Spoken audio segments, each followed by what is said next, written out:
корейский десерт «Сладкая груша на пару». Итак, у нас сегодня в меню сладкое, и не только сладкое, но и очень полезное. Нам потребуется 2 груши, или же одна, если вы хотите приготовить одну. Если груша такая, как корейская груша, то она очень большая и круглая, но вы можете использовать любую грушу. Также потребуется мед, имбирь, джеджубе, китайские финики, кедровые орехи и порошок корицы. Если же более усиленная медицинская версия, то также черный перец, горошек и корни цветка колокольчик, которые можно купить в зеленой аптеке. Итак, еще раз про груши. У меня груша среднего размера, но все-таки достаточно большая. И как вы видите, у нее внизу окончание такое, что оно позволяет ей ровно стоять и не падать. У корейской груши она такой же, она совершенно абсолютно круглой ровной формы, она не падает.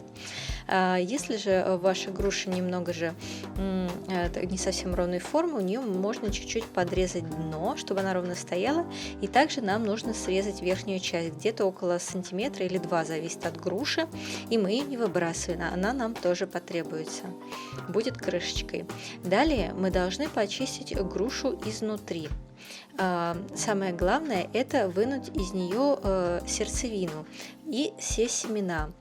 Мякоть, которую мы вынимаем, мы не выбрасываем, мы будем ее использовать. Выбрасываем только семена и самую сердцевину.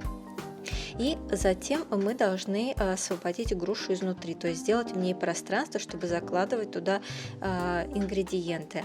Напоминаю, мякоть не выбрасываем и делаем достаточно по возможности объемное внутри пространства.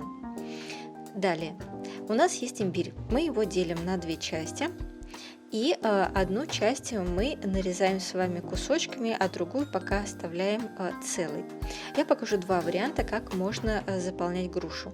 Вариант первый – это когда мы все закладываем достаточно большими кусочками, то есть нарезанный имбирь и джуджуби 3-4 штуки, но у кого сколько влезет. И не забываем также закладывать мякоть самой груши, которую мы с вами прежде изнутри вынимали. Заполнив грушу этими ингредиентами, мы кладем туда мед. Мед можно заливать постепенно, около где-то 1 столовой ложки, или смотря у кого какая груша. Вы положили мед, подождите, он стечет вовнутрь, и затем, когда он стечет вовнутрь и заполнит там пространство, то доложите мед еще.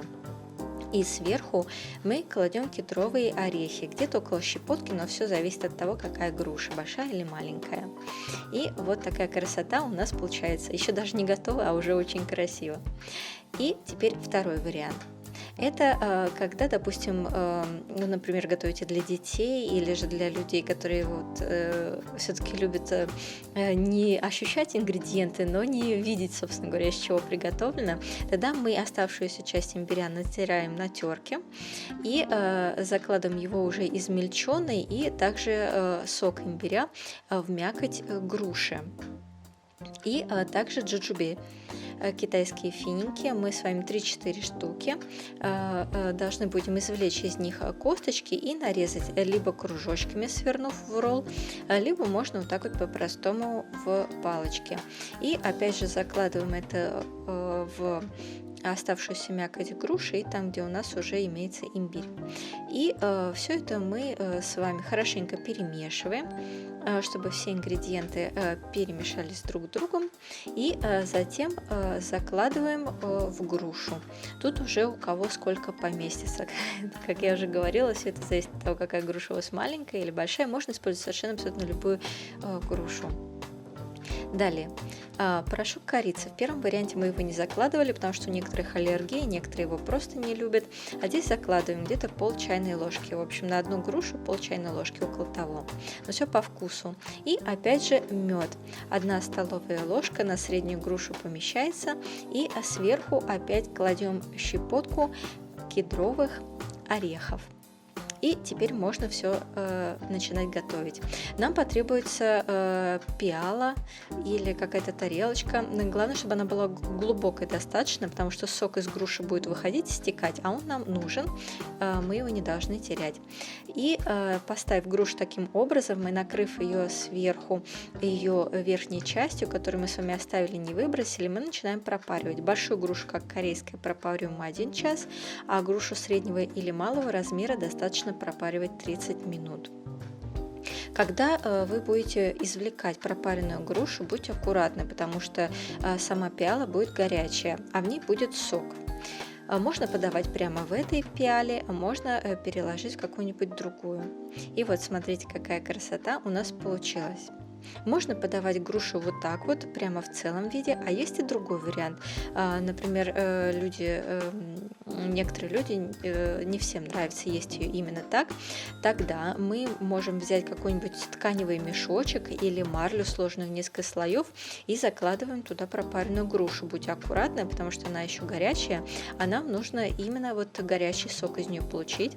Остатки сока с пиалы тоже туда заливаем, и затем вот так вот ложкой мы надавливаем, потому что руками все-таки будет горячо, поэтому постарайтесь всю грушу разломать именно ложкой и выжать из нее весь возможный сок. И тогда сок мы наливаем в какую-нибудь кружку, туда кладем щепотку кедровых орешков, и вуаля, можно сервировать так, а можно и так, кому как нравится.